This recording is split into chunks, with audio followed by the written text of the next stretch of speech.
Hi!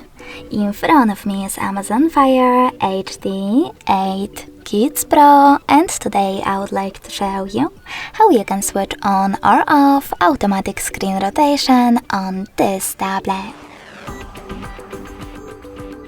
First of all, go into Tab menu. Now look for Auto Rotate icon. As you can see, mine is over here.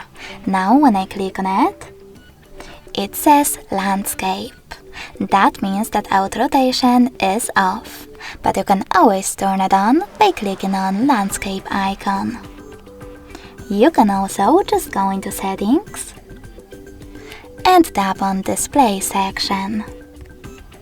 Then scroll down just a bit and manage auto rotation by clicking on this switcher next to Auto Rotate Screen.